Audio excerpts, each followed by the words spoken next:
Let's check out the front panel of the Bias Mini, and then I'm going to go and tweak a few of my favorite sounds using just these controls. One really important thing to know about the Bias Mini is that you don't need the software or the apps to drive it. Now, they do allow you to get in and do much deeper editing and fine-tuning of your sounds, but a really important aspect of the design of the Bias Mini is that it is a standalone amplifier. So the controls are very much like what you have on any regular guitar amp. The main controls are going to be your gain, bass, middle, treble, and a master volume. And then you've also got a control for the different patches. So you've got 8 different patches in 2 banks. So it's got a push button for green and red bank. And then at the end you have a utility control. Its main purpose is the various outputs. So you have a separate output level for your speaker, you have a separate output for your line out, effects send, and also a headphone out. Just getting set up to record the audio, one thing that I like to do is use both a cab and the direct out with the cab sim on it. And another thing that makes this really easy is you have independent control over here for both the speaker cab and the direct out. You can just quickly adjust that so the levels you've got going to your DAW are going to be spot on. Okay, so let's have a listen to our first tone. Oh yeah, Charvel.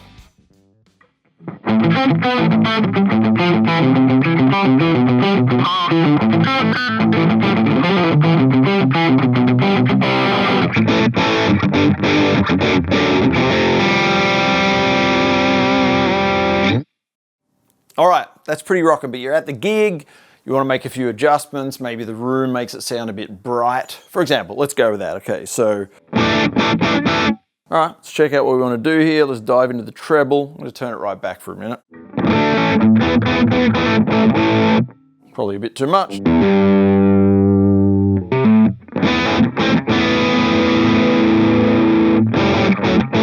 Might just boost up the bass a little bit, at least see what it does.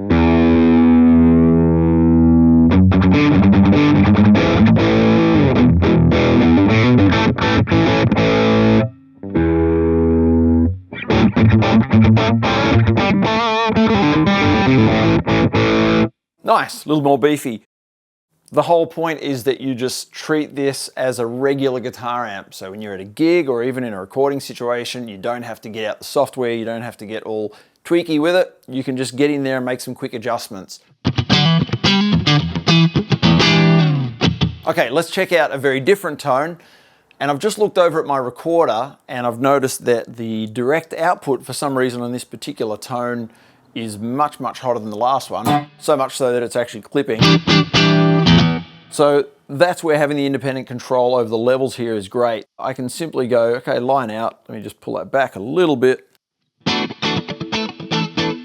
Fine, give it a little more.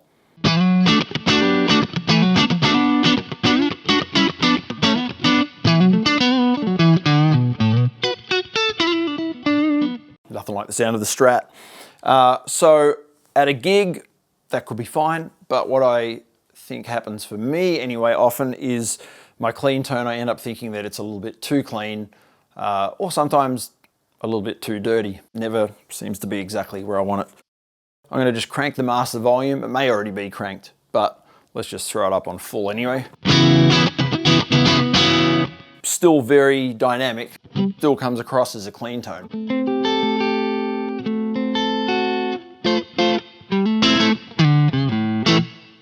Okay, that's cool, but maybe I want that to be a little bit dirtier, but still with that same kind of tonal character. So I'm going to just try bringing the gain up. Start low, just want to hear where it's at.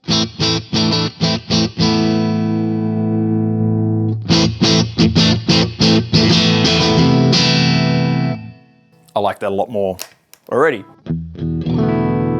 Means I can dig in there at the moment and kind of make it break up, especially if I switch to the humbucker.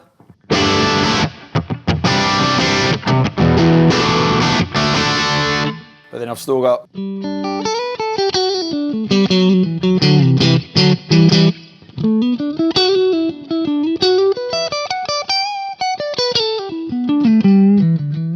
nice, I like that. Now I could either just leave that, not save it, but just kind of remember that I made an adjustment at the gig. Or in this case, I'm thinking I probably like that more than it was. So I'm going to hold down this button here. And what that does is now that saves that edited sound at that patch. So there's a few different ways that you're going to use this amp without the software, without anything other than just your regular amp controls, and it's good to go.